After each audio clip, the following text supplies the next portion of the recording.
Okay, we get to start with technical difficulties, and I don't know why. It's not letting me go live on Facebook. So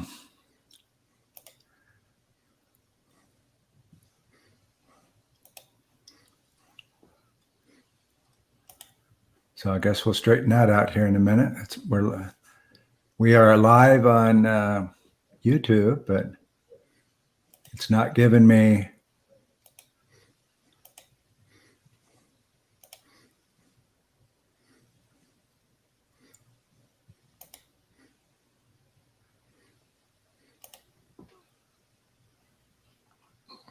And I don't know why. So we're live on YouTube. Welcome, everyone. Thank you for winning the War for Talent in the 2020s, 11 Insights from the Global Institute of Thought Leadership book launch. I am co-host, Ambassador Terry Earthwind Nichols, along with my dear friend and colleague and gift member, Dave Summers. Dave, thanks for coming in. Happy to help, Terry. This is a great book, and it's going to be great to talk to some of my friends on this cool topic. Happy to be here.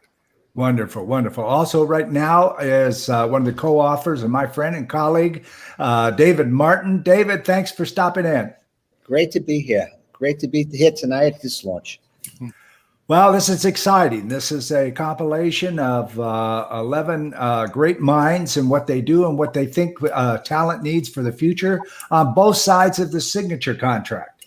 So this is going to be a delightful walk through what's going on out there in the world today. And so let's get started.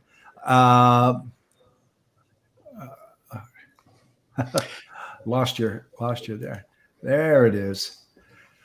Dave is going to talk to us about the impact of technology on the resulting war for talent. David, go ahead.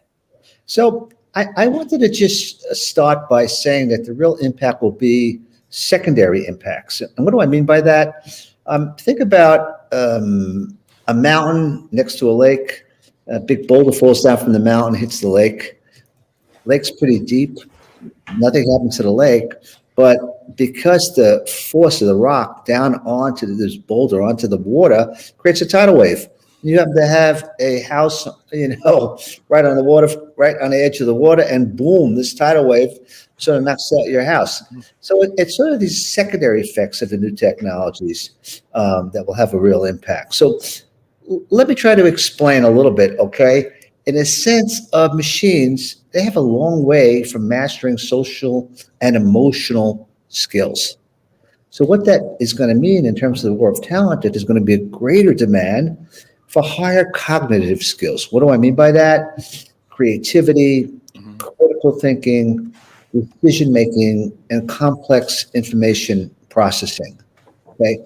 The second, I think, major impact, the secondary impact, will be this virtual management. Will create the need for more highly defined objectives and acceptable outcomes. So what happens? Managers will take on the role of primary facilitators, and they'll be on the sidelines, helping to keep the process moving efficiently. Now, it's interesting to think about this in terms of risk management, in the sense that, well, what is risk? So I define risk as the absence of information, and it's always there because we never have perfect information. And as the pace of information increases, risk will become more apparent more quickly. And what happens? That requires greater oversight. We're going to need new tools to understand stress points better, understand the cost of taking or not taking risk, and how well risks amplify will be on the first order impacts and the trade-offs, okay? And if you think about that in the context of cybersecurity, okay, as we grow, as we keep on getting more and more cybersecurity issues, basically cybersecurity will become a survival issue, necessitating zero risk tolerance levels, okay, and will impede how risk is done. And people will start thinking about cybersecurity as, hey, how do I make this as an enabler? how do I build a competitive advantage with trust? Okay, in terms of cybersecurity. And the last thing I'd like to say is the speed of information will dramatically increase, and that's going to require faster decision making. But it will also necessitate higher levels of organizational agility. So as things speed up, okay, and more information comes at you, you're going to have to make faster decisions, okay, and you're going to need better organizational agility to adjust quickly to this flow.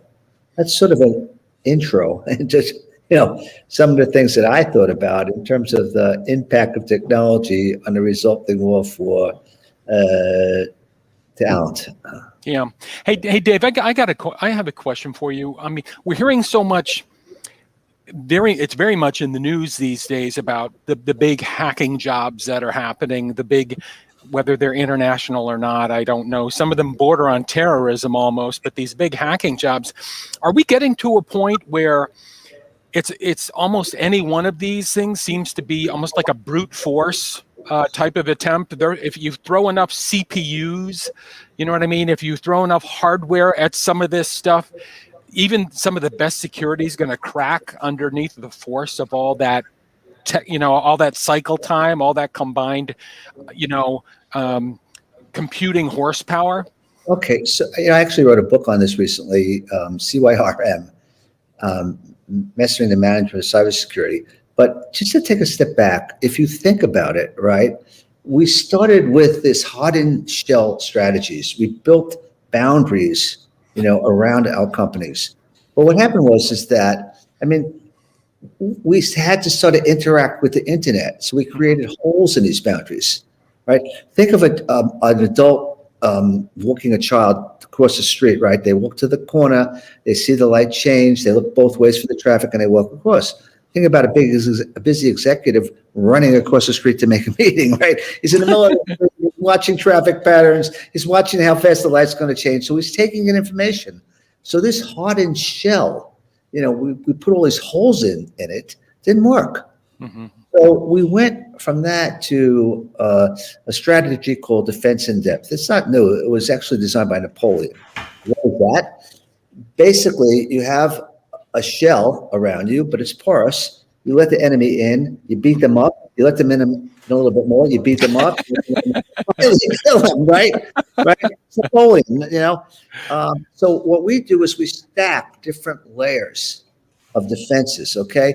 But if you really think about it, okay, the problem that we have is that once somebody gets inside, they can float around any place that they want. Right. We need to you have to think about it. We need to take this hardened shell and internalize it. Right. So if somebody comes in, they're stuck in one place. They can't, Right. Yep. And we're not there yet. We're not thinking about it the right way. I want to try to dovetail this into the whole concept of the war for talent. Yeah. And it strikes me that especially now, awareness, okay, and there are different levels of this. I mean, there are people who are truly and deeply skilled in what it takes to build artificial intelligence and, machine learning and all this other stuff. But even if you're not that PhD, that MIT graduate who's doing that type of stuff, awareness of what this stuff is and how it fits, and probably most importantly, how you as a human being can dance with it, becomes a competitive advantage, for your current work and your future work. Would you agree with that? 100%. The talent will be able to adapt. The talent will see these challenges and meet them and adapt to them. It reminds me of many years ago, I went to see Peter Drucker. I was writing a strategic plan for Citicorp. And I said, Peter, how do you predict the future? And he said, the best way to predict the future is to create it. Yep. And the talent that people are competing with, for, they will create the future. So I agree with you. Yeah, man. I love it. David Martin, thanks for coming in and doing your chapter of the book. It was fabulous, my friend. And we're going to hop you out of here and drop in the next person because we have a lot of people. So thanks again, my dear friend. Talk to you soon. Yeah, bye-bye. Bye. Ladies and gentlemen, Sarah Blake, my friend and colleague and co-author. I'm so glad that you can make it. And Me you know, too. we're all busy people and we plan and things still come up and who knows where it's going to go from there. So thanks for coming, Sarah. Thank you for having me. Well, we're going to drop the mic on you and let you talk about the archetypes and a little bit about you. And I'm going to shut up for a little while. Sounds good. So the chapter that I wrote is called Archetypes Go Further Than Your Brand. And what I mean by this is branding and marketing professionals for decades have known the power of archetypes. And when I say archetypes, I'm referring to Carl Jung's archetypes, and he used the word to say that that is a way to refer to the reoccurring patterns found in our universal stories. Stories are key to winning the war on talent. What is your brand story? What is your employment brand story? What is your culture? And does your culture align with that employment brand that you're selling to the employees? Do you actually know your employees that are coming in? Are you taking time to get to know their stories? And are you sharing your stories with them? One of the things that COVID brought out was the notion that employees, especially the younger generation, really want to find companies where there's value alignment and companies that have purpose. And it goes beyond just purpose. It's how are these companies being purposeful? Those are the behaviors, those are the actions, those are the stories of the company. So I talk about the notion that we can't have these silos anymore. And that's what this book brings together, all of these different ideas on how to win the war on talent. And to win the war on talent, your brand, your marketing, your recruiting, your culture, your professional development, the people on the teams, that can't be siloed anymore. There needs to be that story that is woven through and that you're actually being true to your story. So that's my chapter on winning the war on talent. That's extremely, that's Sarah. I'm sorry. Go ahead, Terry. You Go right ahead. Go right ahead, Dave. Sarah, I'm such a crazy Jung fan. I mean, fanboy. And the archetypes, and obviously, you know, his stuff was the on-ramp to all the MBTI work that has been done over the years and decades and whatnot. Archetypes really seem to be, for me, obviously useful ways to get handles on not only a person, but on a narrative, to your point, the storytelling side of where a person fits or whatever. Yes. Is your experience that a person or a character, or however you want to define this, that a person can evolve from one archetype to another, or are they kind of pretty much stuck for life? So I am a certified partner with Culture Talk. And one of the things we talk about is that we all have the ability to have all 12 of the archetypes in us. And so, and yes, they will waver, and your latent, which is your lowest archetype, can show itself at times where typically it wouldn't. And that's one of the things I like about the archetypes is that once you realize your archetype and you can realize somebody else's, and you understand their strengths and or their shadows, you figure out instant connections with them. Because you can see yourself in somebody else. And in my coaching practice and consulting, I use archetype surveys to really push the notion of emotional intelligence. And that's something else in winning the war on talent. Are your leaders emotionally intelligent? Do they know themselves well enough to be able to see themselves in others? What are their stories that they're projecting? So yeah, it's fascinating to see how people show up and how they show up if they're in crisis. And that deals with companies and cultures also. If something's to happen and the company goes into crisis mode, what are those archetypes that are showing up, and what are the archetypes and the strengths you need potentially from someone else to help you solve those problems? And it's a way to connect with your people.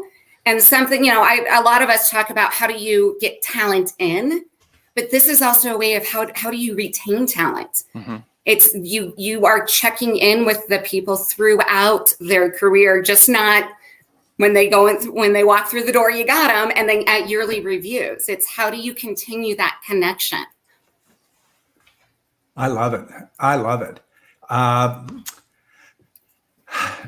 Why did you stop talking? Just kidding. This is a tough role. I have to kick friends off of here because it's come to time, and we have a lot of us back on here. Thank you so much. Thank you, Sarah Blake. Thank you. Fabulous. I so appreciate you. Thank you. Bye-bye. Next guest. Who's next, Terry? Next guest is Brian Mattamore, friend and colleague again, co-author of the fabulous book. And welcome, Brian. Glad you're here. Hey, Terry. Hey, Dave. Good seeing you guys. Hey, Brian. Hey. As a famous person once said, it's I'm glad to be seen. It means I'm still here. So yeah, you have like all of us, you have an interesting chapter to speak about, and I want to give you the mic. So roll with it, my friend. Okay, great. So my chapter is inventing jobs that don't yet exist as a vehicle for attracting and retaining talent. Should I repeat that? It's an odd chapter, I think. It's an odd notion, but it's a long banner too. It's pretty long. But what's behind this is I love that quote that the war for talent is over and talent won, and I think that's such an interesting and important quote because it says that corporations in some ways are no longer in the driver's seat, right? It's the market, the talent has the power in a lot of cases now, trained talent, obviously. And so corporations have to do everything they can to attract and retain that great talent. And in my chapter, I talk about two organizations totally at different ends of the spectrum here. I gave a keynote talk to American Greetings on creativity. We do innovation consulting. And I had 150 creative people in the audience under the headquarters. And behind the receptionist, there were these huge display cases. This is in Cleveland, Ohio. And they were filled with paintings and sculptures and wood carvings and needlepoint and fashions and jewelry, et cetera, et cetera. And I said to the receptionist, what's going on here? And she said, oh, these are the hobbies of people that work here. And I was so blown away. First of all, this stuff was gorgeous. It was wonderful. But beyond that, it was that the company recognized that these people had jobs outside of their jobs, and they had interests, and they had loves and passions outside of their jobs, and they were willing to champion that. Contrast that with, I was working with a famous, $300,000 government institution in Washington, D.C., and I always, when I do my ideation work, I always try to come up with something very different. And so in this case, I came up with the fantasy job exercise. So I had everybody in the room say, what's your fantasy job? And we got some really fun and cool things from that. But what happened at the break, the lead client came up to me and he said, what are you doing? How could you do that exercise? There is no job on the planet that could be better than this job that they currently have. I'm like, oh my God, right? So this is contrast, the problems here that some organizations feel that they are in the driver's seat. So anyway, the chapter and the technique really, it gets people to invent jobs that don't yet exist. I created this with an ex-IBM expert in employment, and together we created a workshop called Inventing Jobs That Don't Yet Exist. We use a technique that from my work, semantic intuition. It's a word combination technique. And for those who are not going to buy the book, you could do this with the kids at home. You just get 3 columns of words. Like the first column could be leading edge technologies, right? And so you get Internet of Things and cryptocurrency and nano machine solar energy, right? The second column is different industries. So it could be energy, fashion, financial services, transportation, etc. The third column is job titles or competencies. So curator, manager, analyst, customer rep, coordinator, et cetera, et cetera. And then you start combining those, Chinese menu time. And so you might get a combination like Internet of Things, healthcare, and strategy consultant. And that is then a mental prompt to come up with a job that doesn't yet exist. So in that case, maybe it's a strategic business advisor to a company in the healthcare industry on how to exploit Internet of Things advances to drive new product and service innovations. Okay, so I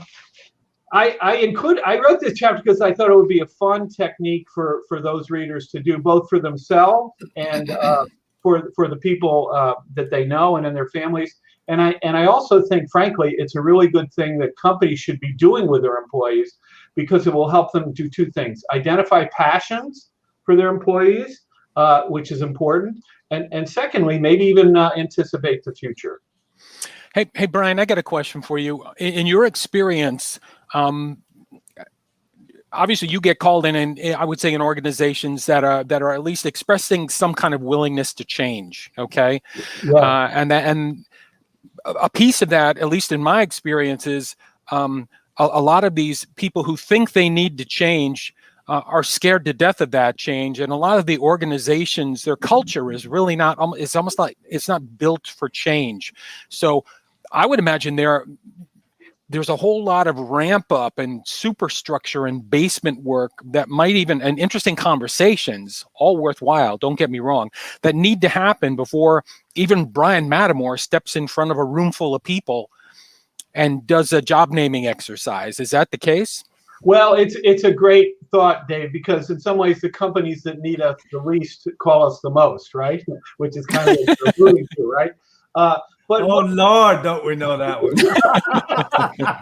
well, what we have found is that we've been called in by new CEOs to those kind of change-resistant companies, and every company has divisions, and resistance to change is a human emotion and it's natural. What we've done, instead of trying to move the whole battleship, right? What we've done is we've sort of created pockets of passion. Got it. And from those pockets of passion, then that will grow, and people say, "Wow, they're having fun down there, and they're making a lot of money. We want to be part of that." So that's sort of a Zen way to approach it. I think I'm done, right? No. Okay. You can kick me out now, right? This is harder than I thought, guys. We're like kicking you. We're like kicking you out now, Brian. Right? I just want these guys to keep going. Fabulous. Thank you so much, Brian, for hopping in and getting this in the middle of a schedule. Like some of our days are wild, and this one was for you. And here you are. So thanks again, my friend. Thanks, Gary. And talk to you soon. Okay. Okay, so we're winning the war, and more talent to come, ladies and gentlemen.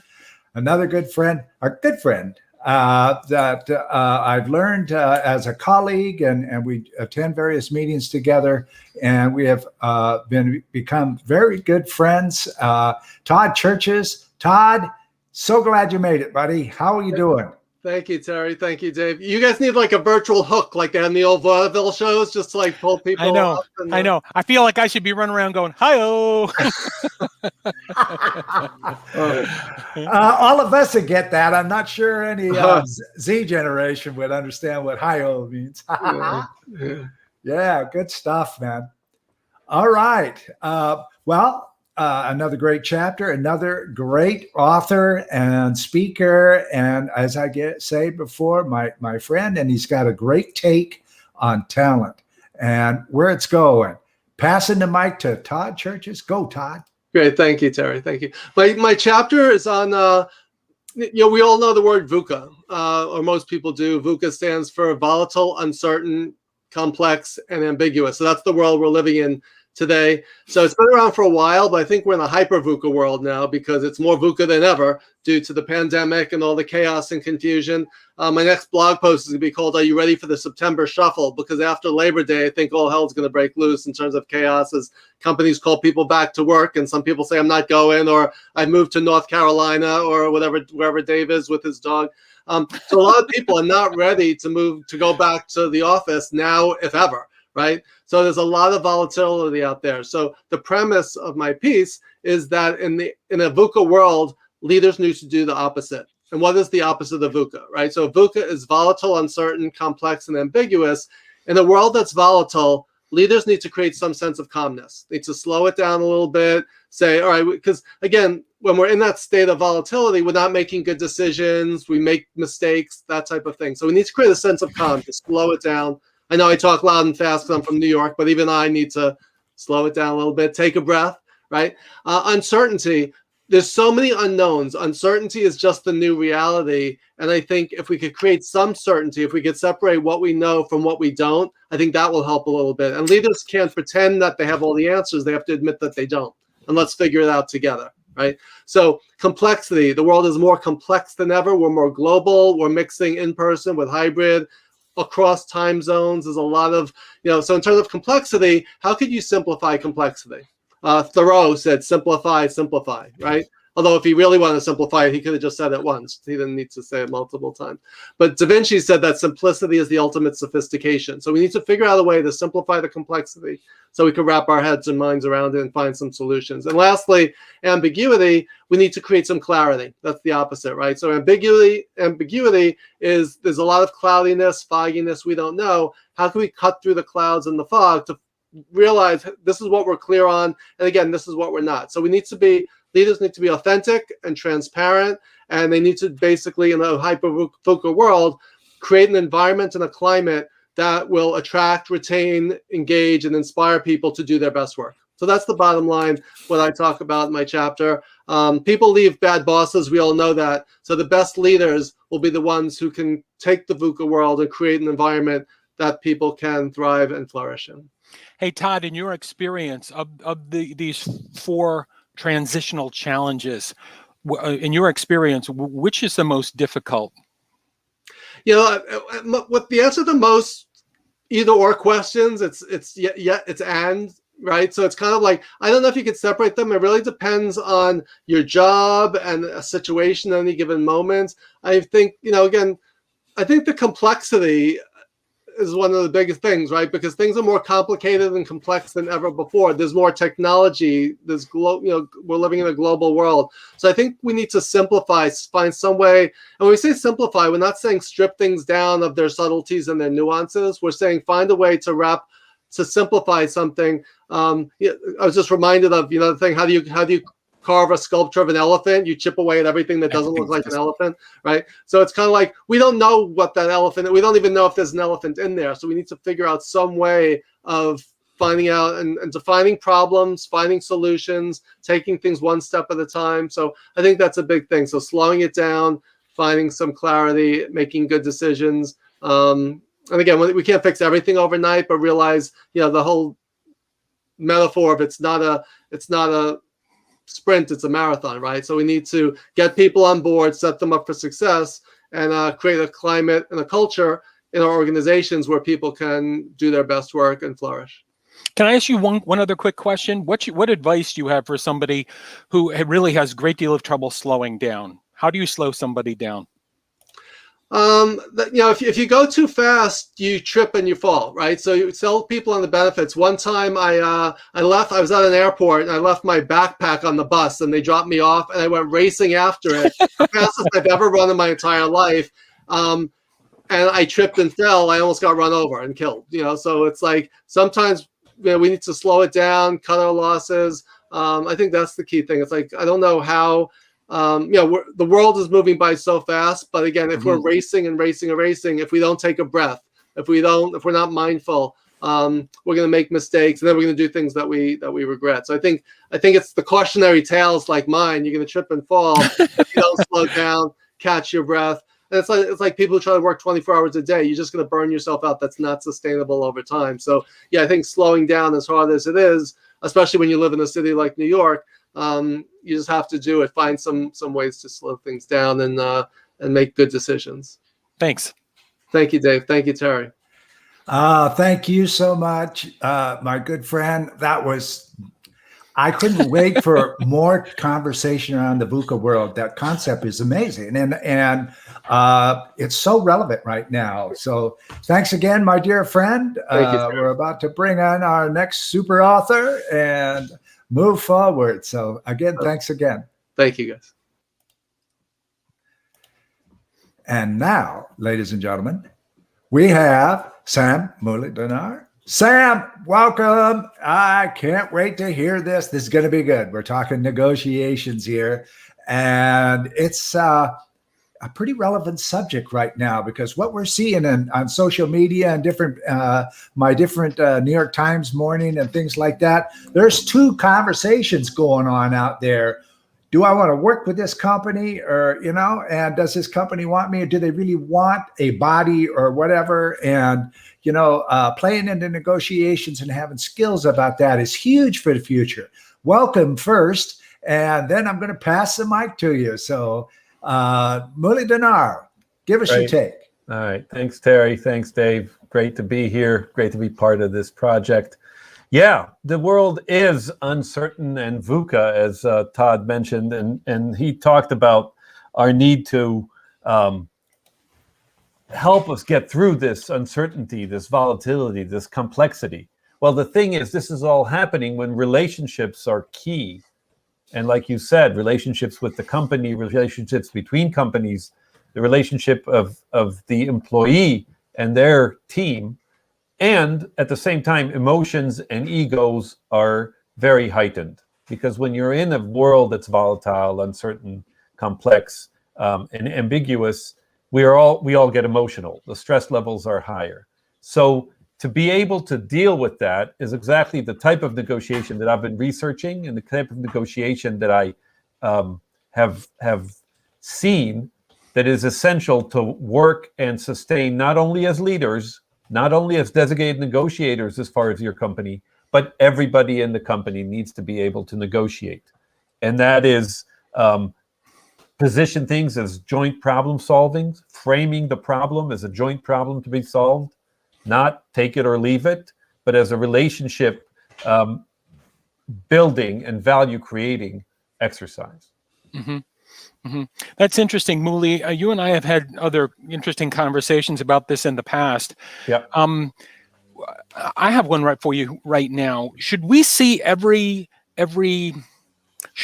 negotiation as almost like as a unique, separate thing? You know what I mean? Or should we see a set of let's say negotiations as part of a family? Like I'll give you this for compromise A, if by the time we get to compromise D you'll give me that. Do you see what I'm saying, or do I need to hash out the details at an atomic level? Excellent question. If you're thinking of negotiation as a classic one item buy sell, that's haggling, right? That's haggling, and that has its rules for starting with a high number, anchoring, giving a little bit of concessions. That's pretty boring. And we're all sort of trained to do that. It's not very interesting. It doesn't create a lot of value because more for me is less for you. More for you is less for me. There's not a lot of things to create value. So we always try to look at that instead of one axis, look at it as two axes. There's value for me and there's value for more. And there are things we can create that create value for me and value for you. Right. And some of those things are trades. Some of those trades are if we encourage the discussion about more items. It's not just about salary. Mm-hmm. It's about time off. It's about flexibility. It's about bonuses. It's about healthcare costs. All of these things. The more variables you have, the more you can tailor the solution to create more value for you and more value for me. And the same goes over a time horizon. Mm-hmm. So negotiation is rarely one meeting. Negotiation, I look at it as a campaign. It has milestones and they keep coming. So I could agree to not have a salary increase now, provided that in December we will have a meeting and consider the additional salary, and I can consider trades over time. So yes, when the relationship matters, it becomes really important to have trust and a professional process and a framework for negotiating because you can trade across different negotiations. If every time I negotiated with you, I appeased you by conceding to your position, that's not going to be a very fruitful I know. relationship, because after a while, I'll yeah. just leave, right? Yeah, so that's there's a gotta pretty- be a give and take there. That's a pretty boring mini series. I'm not sure I would want to watch that. Hey, one final quick add-on question. I know Sure. some people personally who are scared to death to negotiate. They are fearful at a core level. They're scared of it. What's your advice to get people kind of over that hump, or are there one or two things they can get started down that fear path? You know? Yeah, Good one, there are Dave. a lot of people. There are a lot of people that are try to avoid conflict, right? And so negotiation for them is working through change and through conflict. And change, induces conflict, and so you must negotiate. First of all, it happens everywhere. So identify it everywhere. Negotiation is your ongoing relationship. It's not just your annual review. Mhm. That is just one piece of the negotiation, of the relationship. And the other thing is, have a coach, do some training, work those muscles, right? Practice. It is a practice. Negotiation is a practice, and you get better at your practice by practicing. And what we do is we teach through active hands-on simulations. So you work those muscles, and you get a chance. If I negotiate with Terry, a simulated exercise, then we sit and we debrief. And I can say, Terry, what is it that made you do that when I said this? And we find out, then I should probably find a different way of saying that. Got it. Come across. Yeah. Thanks. Great. Thank you. Thank you both. Good stuff. Ladies and gentlemen, and those of you who are picking this up on the recording later, I hope you're taking notes. This has been fantastic, and it's not over yet. Sam, Muli, thank you so much. That was fabulous, man. And you're a great author and colleague, and I'm really glad that you were able to make it. Thank you. Thank you. All right. Thanks, so Muli. I hope you stick around for a while if you can. Yeah. We'll watch for you. Okay. Well, we got a couple of more people. One, most of you people that are watching today have heard of me. I get to talk about me and my part of this. So isn't that interesting? Let's go, Terry. Go ahead. So, Terry Nichols, what are you going to talk about? Introducing the consortium model.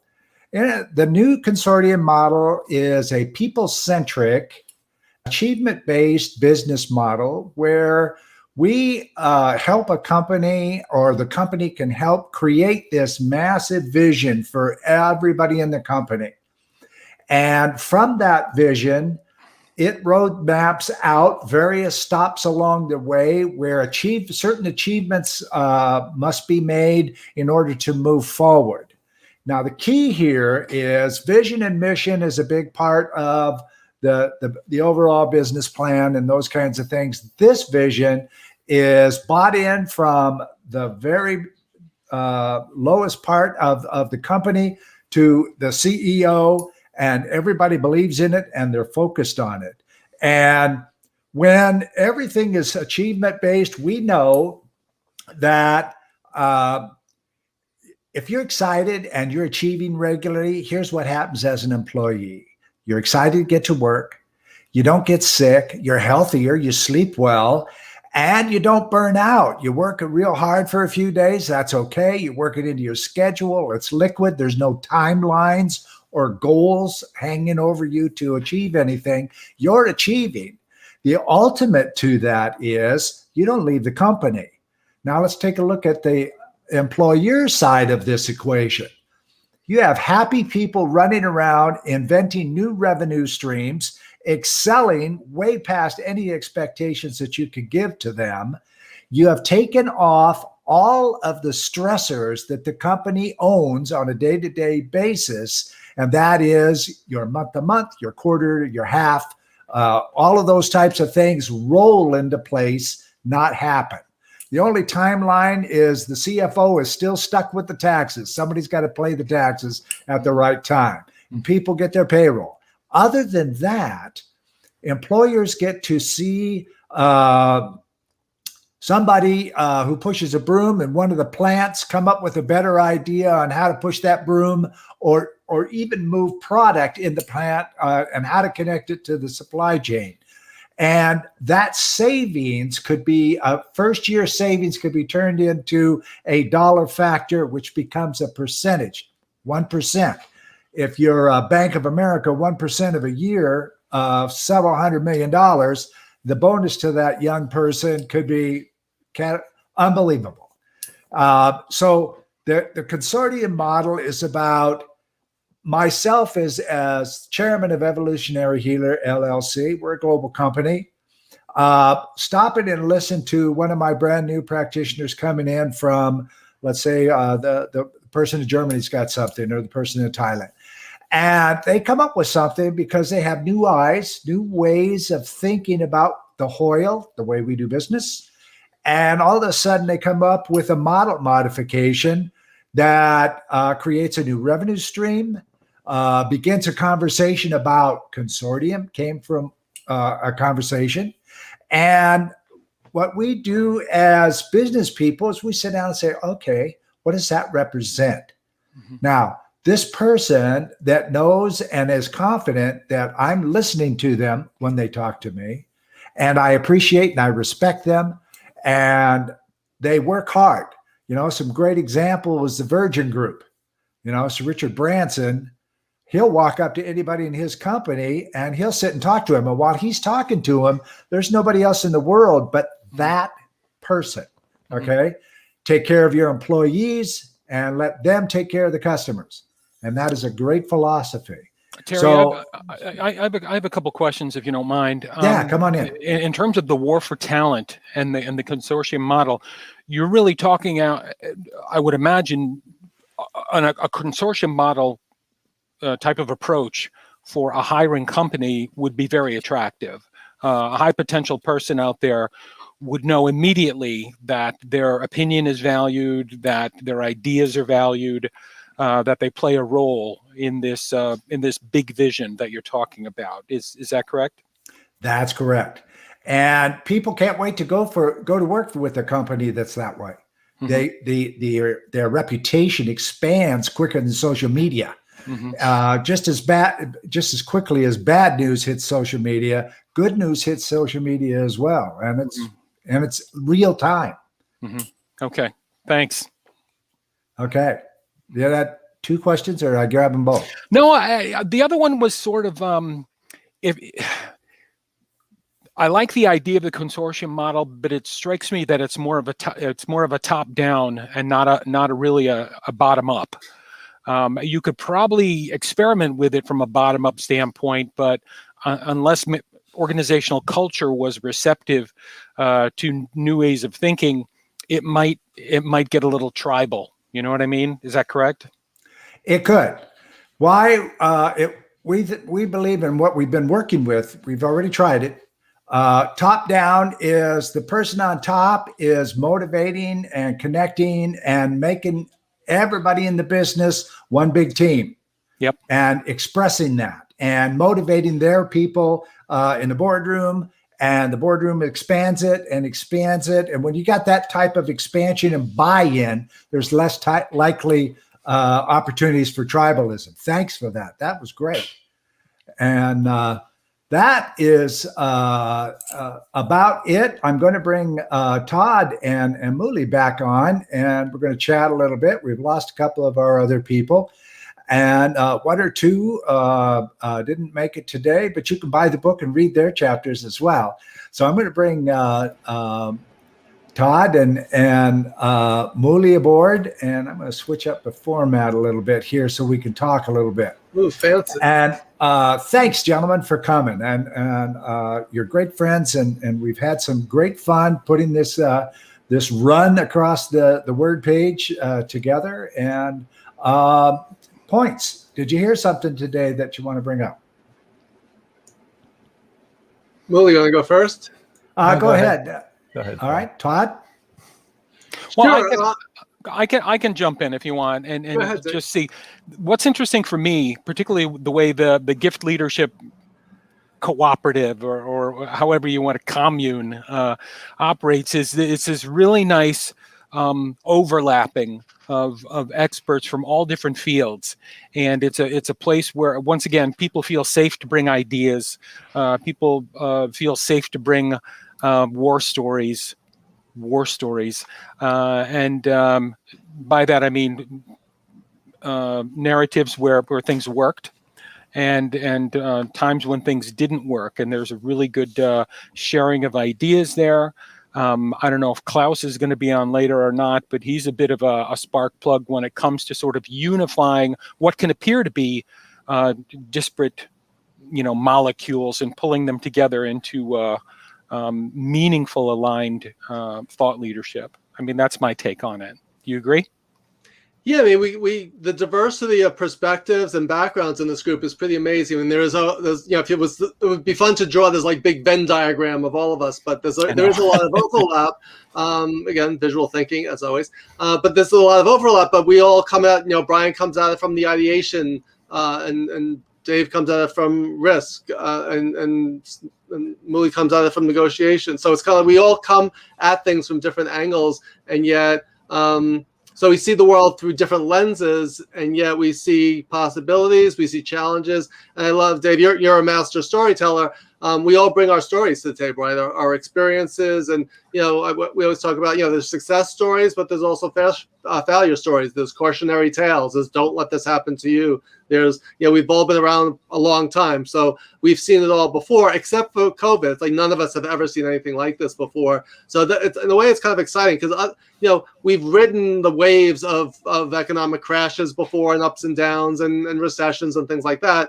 But this great reset, or whatever you want to call this, of COVID, none of us have ever faced in our lifetimes, or anyone has. So it's kind of, it's where, it's a threat, but it's also an opportunity. So if you can do a big COVID SWOT analysis, it'd be really interesting to see, after everything we've gone through, what are some of the opportunities that have opened up that maybe weren't there before. And in terms of the war for talent, I think the power has shifted to employees rather than employers.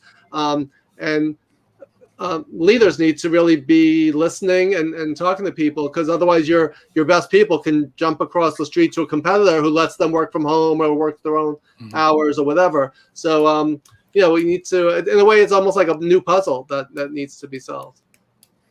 Yeah.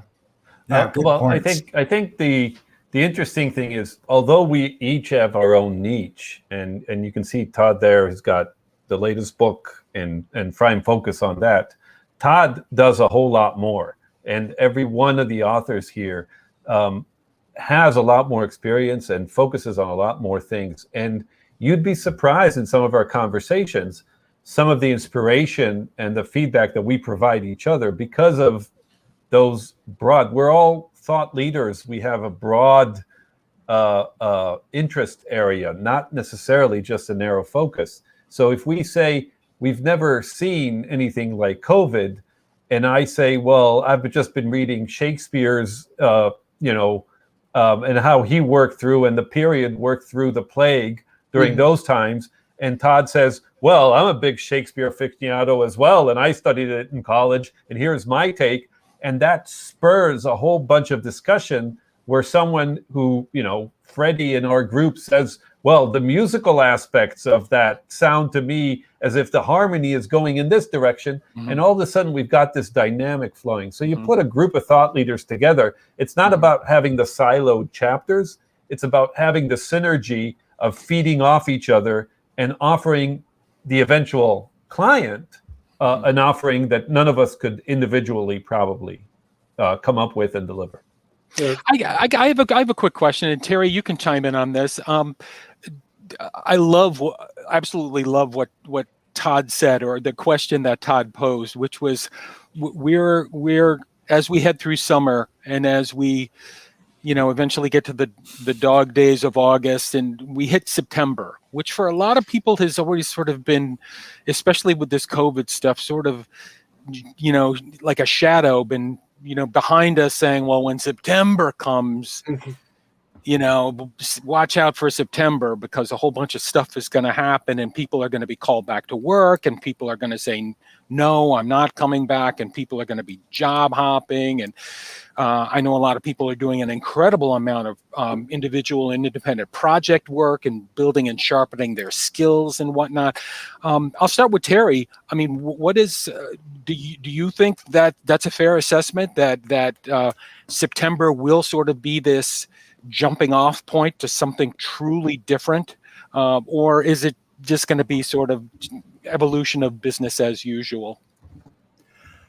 I think there a lot of people out there are going to take a stand saying, you're not forcing me back in the office. I'm not going. Mm-hmm. I am doing better and more in my home, work from home environment, taking care of my kids, having that interconnection, and turn right around and work as much as I want, as hard as I want. And I'm still accomplishing way more than I did stopping and starting for little meetings about meetings to take place before a meeting. All of those kinds of things draw stress on the employee. And when that kind of stuff comes out of there, well, they've got to stop to have a meeting on Zoom so they can control the atmosphere and everything like that. Mm-hmm. And so the workforce is saying, I like it out here. Right. And there's a whole lot of people that I'm interacting with globally that are saying, I'm not going back. Right. They want to continue what I have. That's great. I'll just go start my own business. I'm good at this. This is sort of testament to how truly important a book like this is at this point in time. We're facing this major change coming up. Muli, what are your thoughts on September? I'm surprised by how we are even trying to have a discussion about what will happen in September, even though it's around the corner. Because if we learned anything about this volatile, uncertain world, is that the variants are coming. Climate change is making us face some unexpected things. The politics is fragile around the world, and we don't know what's going to happen in September. And so on some aspects, we don't know what's going to happen next year. We can't plan for 2022 on some things. And so I think what we need to work on is having the relationships, the vision, the agility to adapt. And if you have your team, I come from the entrepreneurial world, and many times you invest in the team, not necessarily in the idea. And sometimes the company will pivot once or twice or three times before they hit the jackpot. Mm-hmm. And when we invest before a crisis, be it before the .com or before the 2008 crisis or whatever it is, then the company says, well, our market just disappeared. What are we going to do? If you've got a good team and you've got the ability to paint the vision and have people work with you, you'll adapt. You'll negotiate your way through this uncertain and unknown world. And so I think that's where the focus should be. Mm-hmm. And if you can get your employees increase their loyalty, and so you work with them on how together you will be facing the unknown world, then whatever hits you in September, November, or next year, you'll be able to get through. And Todd? Mm-hmm. Yeah, as you were talking, Muli, I was thinking about Jim Collins says, get the right people on the bus, get them in the right seats, get the wrong people off, and then let's figure out where to take it. That's kind of, you can't start with where are we going and then who do we need, because we don't know, right? So it's like with those unknowns, like the agility, the flexibility that we need now more than ever, you need to have a culture that people want to be there and are willing to learn together and figure it out together. And leaders do not have all the answers, so you need to be a better listener and you need to ask other people, what do you think? What do you feel? What are you seeing? Unfortunately, I'm meeting a lot of leaders and talking to a lot of leaders who want to turn the calendar back to 2019, and that's just not happening. But in their mind, they think that's what's going to happen. Yep. I think they're in for a rude awakening. So I think we really need to, again, look at things. Again, we're not going backwards, we're going forward, and we don't know where we're going. But, we need to, I think that's why collaboration and communication are going to be key, as well as flexibility, agility, all the things that we're just talking about. Yep. Exactly. Hey, Terry, I don't mean to be rude. I do have a hard stop in like a minute or so. So I thank you so much because one of my favorite things to do is to talk. So it's fun talking with super smart people who I like hanging out with. So I'm going to drop off. You can continue your conversation with your guests here. Mooley, good seeing you again. Good Todd, seeing you, Dave. I think Thanks, we Dave. could wrap up. Thank you, Terry. Thank you, Dave. This has been great. Yeah. It's about time, and I was going to wrap it up anyway. So thank you guys so much, all of you, for hopping in and being part of this. And I think we got some good points out there, and we spread it to the live. And now we'll see all you guys on the next hop on a Tuesday crew, and everybody thanks again. It's heartfelt. All right. Thanks everybody for Thank showing you, up. Terry. Thanks for Thank hosting you. this. and Dave as Okay, well. everybody. Bye Bye-bye. bye. I'll stay on and Bye. close the.